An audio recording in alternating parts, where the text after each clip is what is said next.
C'est l'histoire d'Ulysse et son équipage qui rencontrent les lotophages. Ulysse et son équipage sont restés 10 jours en mer.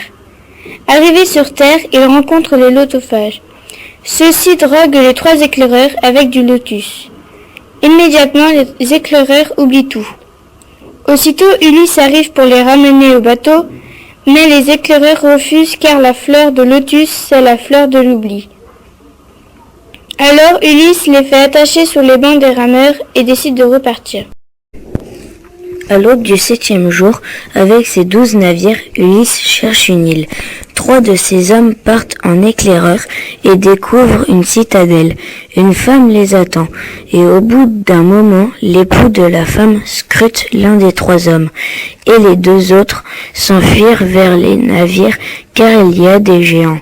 Les géants s'approchent des navires et les géants bombardent avec de grosses pierres que Ulysse et ses compagnons décident de partir avec tous les bateaux, mais seul le bateau d'Ulysse arrive à s'échapper. Ulysse, grand voyageur, voit une île et il y va.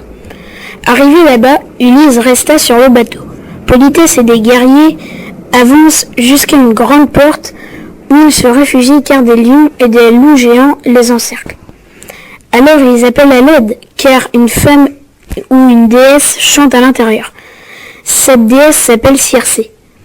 Elle les drogue et les transforme en porc. Ulysse veut aller la délivrer en chemin. Il croise Hermès qui lui donne un antidote contre la drogue de la déesse.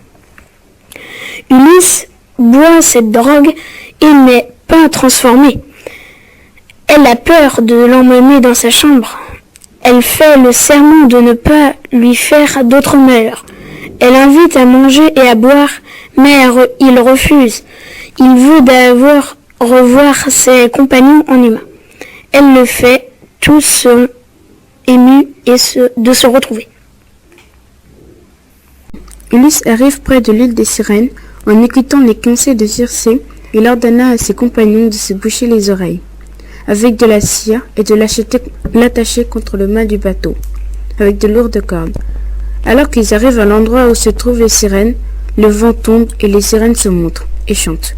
Ses compagnons continuent à ramer et Ulysse écoute. Ulysse et ses compagnons réussissent à sortir de cette affreuse île, mais savent que bientôt un autre danger les attend. Ulysse, après avoir traversé Charybde et Scylla, accoste sur l'île du dieu Soleil. Il dit « Circé m'a dit qu'il ne faut pas manger les vaches du soleil, sinon vous mourrez.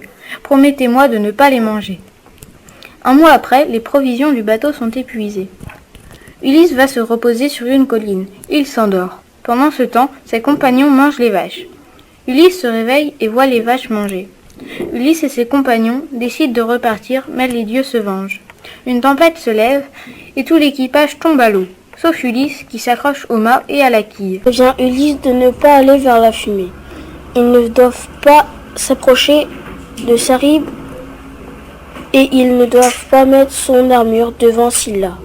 Au moment où ils arrivent dans le passage de Charybde et Scylla, Ulysse prévient celui qui conduit le navire de ne pas approcher la fumée.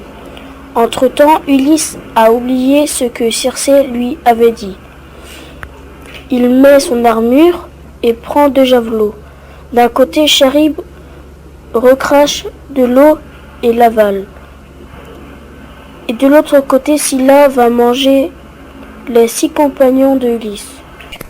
Pénélope décide d'organiser un concours pour savoir qui sera son nouveau roi. Elle fait un discours aux prétendants, pendant qu'Ulysse se déguise en mendiant, pour éviter qu'on le reconnaisse. Les prétendants doivent tendre l'arc d'Ulysse et faire traverser les 12 haches par une flèche. Quand vient le tour d'Ulysse, il tend l'arc d'une facilité impressionnante. Les prétendants se moquent de lui en disant « Il ne va pas y arriver », et d'un coup il tire la flèche et la flèche transperce les 12 haches. Lorsqu'Ulysse ôte son déguisement, les hommes le reconnaissent et veulent le tuer. De ce fait, son fils Télémaque va à côté de lui pour l'aider à combattre les prétendants.